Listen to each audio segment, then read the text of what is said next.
Et rebonjour pour cet épisode 17 et pour poursuivre sur l'écriture intuitive.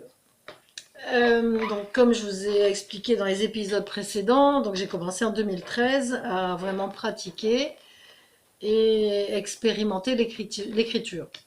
Pendant de longues années, hein, on est en 2021 et j'ai commencé en 2013, donc ça fait 8 ans. Euh, j'ai eu de grands, grands, grands moments de doute, encore. Euh, et puis, dans certains écrits, il y a des moments où je me disais, voilà, quand même, là, tu peux pas douter quand même. Et pourtant, j'ai douté, oui. Ça s'est arrêté. Voilà, honnêtement, ça s'est arrêté, je dirais, il y a 2 ans, moi à peu près. Non, peut-être un peu, enfin voilà, moi j'oscille entre, voilà. Mais l'expérience m'a quand même montré que quand je lis les messages, j'entends il y a le verbe, les mots sont vraiment choisis. Un mot, c'est pas un autre. Euh, Il y a des moments quand je capte pas le mot que je perçois, je le perçois, mais je l'ai pas. Dans ces cas-là, je prends le premier mot que j'entends. Alors, j'entends pas avec un son, j'entends, ça me vient dans la tête. Je l'écris, mais je mets des guillemets parce que je sais que c'est pas celui-là. Voilà. Parfois, quand je relis, le mot il arrive, donc je me permets de le noter, mais normalement, je ne retouche pas au message. Mais sauf là, dans l'épisode précédent ou l'autre d'avant, je sais plus. C'est vrai que là, il y avait une espèce d'incohérence et je me suis permis de modifier le message parce que l'évidence, c'était la rime.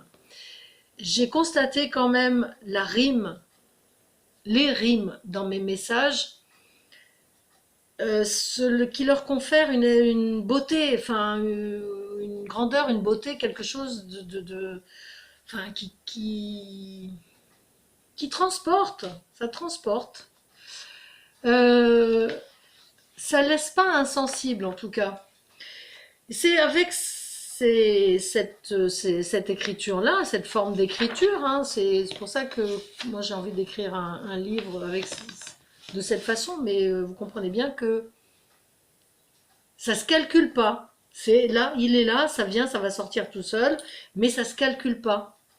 Je peux pas inventer, ce style-là ne s'invente pas, il est issu d'une connexion et donc je laisse venir.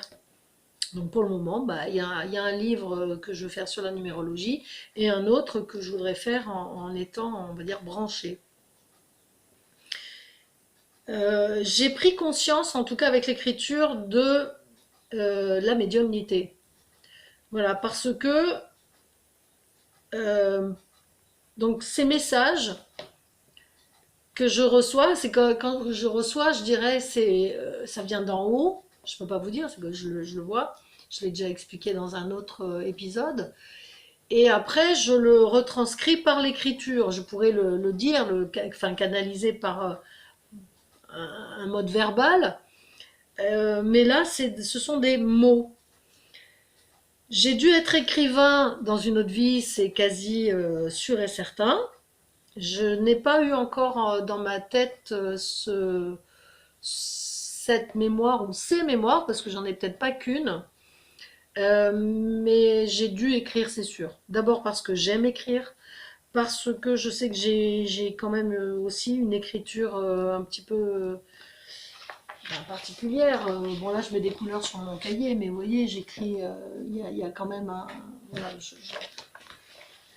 j'ai toujours écrit comme ça, penché ou avec des jambages. Je sais que j'ai écrit. Je sais pas à quelle époque ou quelles époques. Mais ce que je voulais dire, c'est que je me suis rendu compte que je pouvais capter donc plein d'énergies différentes, plein de vibrations, plein de mondes différents, que chacun a son langage, son message du moment. Moi aussi, puisque je suis dans certaines énergies de réceptivité à ce moment-là. dans ma vie personnelle. Il y a des messages qui sont éternels et qui sont aussi à diffuser. Il y en a beaucoup qui sont personnels, mais j'ai envie de dire que rien qui n'est pour moi qui ne sera pas pour vous. On est des humains, on vit des histoires à la fois différentes et à la fois identiques. Donc, mon expérience, c'est peut-être la vôtre. Donc, quelque part, dans un message, vous vous retrouvez vous allez vous retrouver. C'est pour ça que finalement, peut-être que dans les messages, moi, je les diffuse pas tous parce qu'il y en a qui sont vraiment très très privés, je trouve. Mais ouais, tiens, j'en ai un là aussi, tiens, qui est pas mal aussi de Saint Michel Archange.